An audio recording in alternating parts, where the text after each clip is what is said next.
fellow YouTubers, van dwellers, RV enthusiasts, van conversion specialist, and anybody that's decided to tune into today's video. Today is going to be another van tour. This is going to be the second van tour. I already did one that was kind of an overall description of the van, but today's video is really going to be focused on the bed, how I built it, how it's installed, and everything about how I did my bed by watching all your videos out there on YouTube. So first I'm going to go ahead and give you a quick shot here of the front of the bed looking towards the back. You know, this portion right here, if you can see this portion of the bed that you can see right here is basically just some sticky tiles that I bought from Home Depot, and it is by no means permanent, but that's what I decided to do for right now, just to cover up the sheet of plywood that I had there, just so, you know, things kind of matched the color scheme, what was going on in the van already. So, you know, obviously the color scheme's all black and gray, and that's what I wanted to continue with, because I wanted this look to be semi-factory. I know this is not a factory option in any way, shape, or form, but I wanted it to kind of blend in with the existing factory options that came with this van. So that's why I went with that black and white kind of marble tile, because the color scheme kind of went with the original van interior. But later on down the road, this is going to be, I'm probably going to change this over here so that it's more textured. I was looking at some faux stone look, you know, that I seen at Home Depot. You know, people put it on the outside of their homes, and this is such a small section that it's hardly going to cost anything. So I need to do a little bit of research on how that's adhered and the durability and this, that, and the other. But I think that stone look is what I'm going to end up going for in the future. So the first step was just getting this bed put in, and that was the first project that I wanted to get underway. And I'll show you, I built some storage compartments inside, because this is going to be a Class B type RV. That storage space is at an absolute minimum in here, so I wanted to create, you know, as much storage within the van that I could, without wasting any space, and make any usable space that I had to be potentially, you know, good storage option. So I'll go ahead and show you what I did for inserting some storage options inside the bed. So when I went ahead and built the top of the bed frame there, I built it so I could utilize this space in here, which is just, you know, probably 3.5 inches deep, the depth of a 2x4. But I could get a lot of little miscellaneous storage options in there, and you know, I thought for the height of the bed, adding 3.5 inches was going to be a good trade-off for the potential storage that I had in there. So, I mean, just for right now, I put my window visors in there that are for the front. For the front and the side of the van. So, I mean, that's just what I have in there now. But you know, when it comes time for travel, you know, you could have quite a bit. So this is the front. And it hinges there, so you can have, I have the same type of storage that's going on in the back. So I thought that was pretty good, just an option for storage. So one of the potential problems that people have with their beds and in RVs and van conversions and boating and all types of things is the condensation that can be created between the mattress and the platform that's underneath the mattress. You know, you're dealing with the if you're in colder temperatures, the cold ambient temperature versus your body heat can create that temperature difference. That's going to create moisture with no ventilation. That's going to create mold and mildew. And I'll show you what my fix was at. And it's not.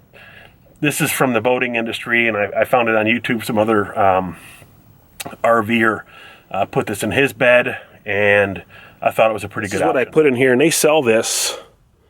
It's a real, like a poly woven material that's really rigid, right? So when you put your mattress on top of there, it still creates that little bit of a void so that you could, get some airflow in there and to reduce the condensation and moisture that can occur.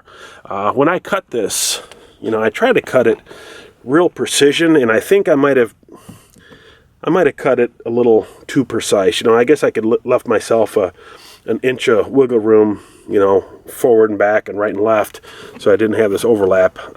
It does, when I do push it back, it does fit in there pretty good, but it seems like it keeps creeping forward a little bit. So this is God, I can't remember exactly what it's called. I'll go ahead and look it up, and I'll put it in the description below if anybody's interested in that.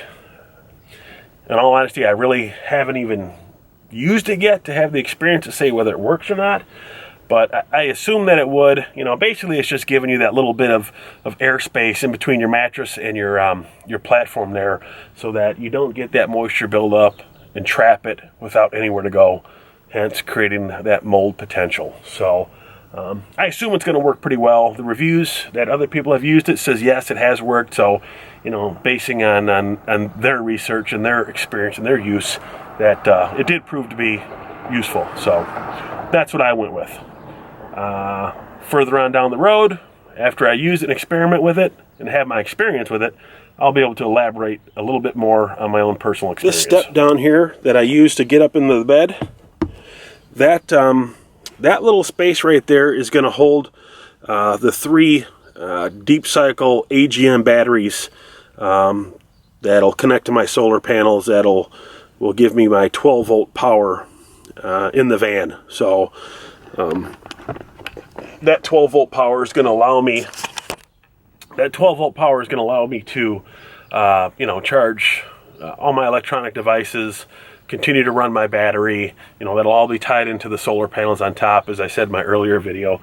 But it was built into the bed frame itself.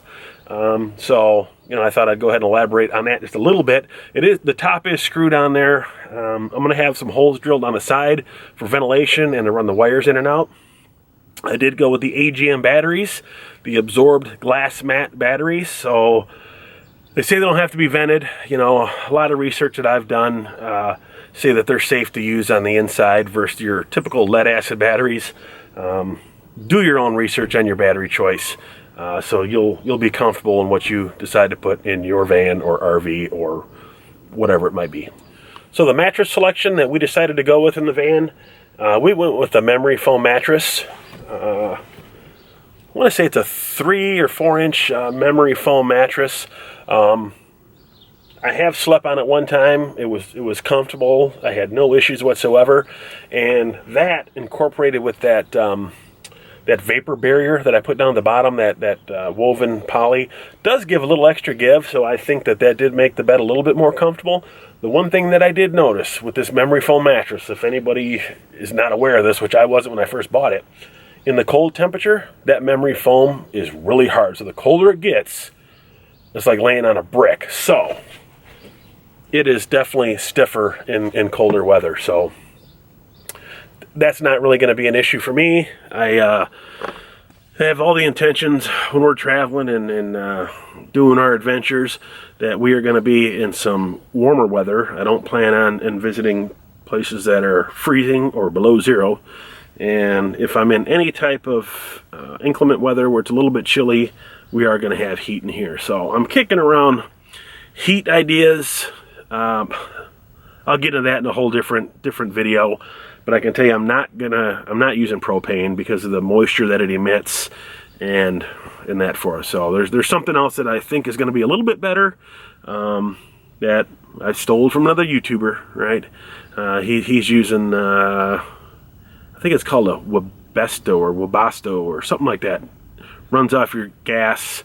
Truck drivers use it to heat their cabs and such forth. It can run off gas or diesel. Check it out. But there will be a video on that sometime down the road. That is like the least thing on my radar. Like I said, because I don't really plan on being in cold weather. The one thing that I might worry about more than heat would be air conditioning. And like I said, I'm going to have shore power on this van, as I said in my first video, but it's going to I'm going to get like a portable room air conditioner. If you've seen those, they sell them at Home Depot for a couple $100 versus mounting one on the roof. For the handful of times that I think I'm going to be in some really, really hot weather, I can just run the vent, through the front window to bring in some fresh air.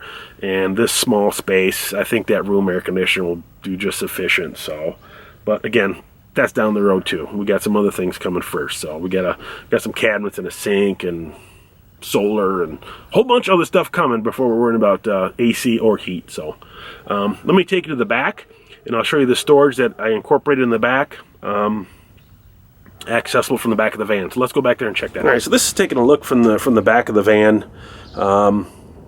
Here I put, this is temporary, like I said, just like I did with that sticky tile in the front. This is not a permanent, this is not going to be a permanent solution to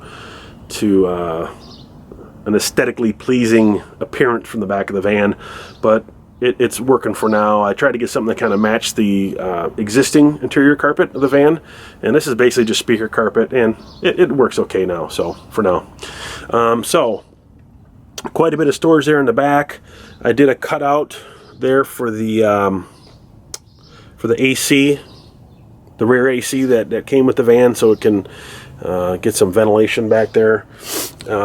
Plenty of storage here on the side, and that's quite deep, so that'll fit good for chairs or whatever. I'll find things to put back in there. And there is a little bit of storage back there. I know it's tough to see because the lighting's pretty poor and it's dark back there, but I'm gonna grab a tape measure and just kind of give you an idea of what we're looking at as far as height and width in this storage compartment here. All right, so we're talking about storage here in the back. I've got the tape measure laid out, and the ID dimensions here on the width is, if you can read that, is 36 inches. So I have 3 feet of storage going from side to side. And the overall height is, I don't know if you can read that right there. Come on, focus. Anyway, it's like 25.5 inches. So that's what we're dealing with as far as the height. And let me show you what we're looking at as far as the depth. All right, so going to the front there, which is the bulkhead, where behind that wall is where the battery bank will be installed. And so from there to the back, if you can read that right there, that focuses that. Come on now.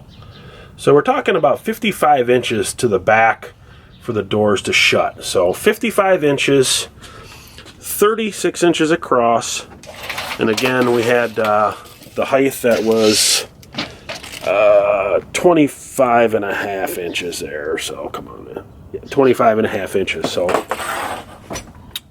that's what we're looking at as far as storage space in the back. And then I still have, this room here on the side, which is quite deep. It goes all the way up to the wheel well. So that's good storage there. And in front of the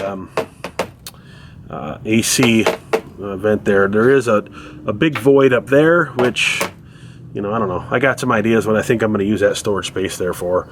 Might be more accessible from the front inside the van, so we'll see. All right. Okay, so this is showing basically the same storage setup as I had in the front. Here I have some of the window visors that are going to be for the side windows of the van. Toilet paper, just to kind of give you an idea. So that's going to be proved to be some pretty useful storage space in itself there. So same thing accessible from the front as I do in the back, as far as just some hidden storage and some useful non-wasted space. All right, so hopefully that gave you a good idea of how I built the bed in our van here. And basically, I just researched a bunch of other van builders and what they were doing for their bed, and kind of pieced something together that I thought was going to work for me. So again, like I said, I hope that gives you a good idea. This was just tour part number 2, basically focused on the bed, and this is going to be a multi-part series because this is going to be a project that's going to go on for some time now. So the next thing I'll show you in the next van tour video will be what we're doing for our cooler / fridge. So look for that coming out sometime in the near future. So again, thank you for checking out this video. I hope you found that useful. If you like what you've seen, give me a thumbs up, drop a comment below, like, subscribe, share, all that good stuff. We'll see you next time.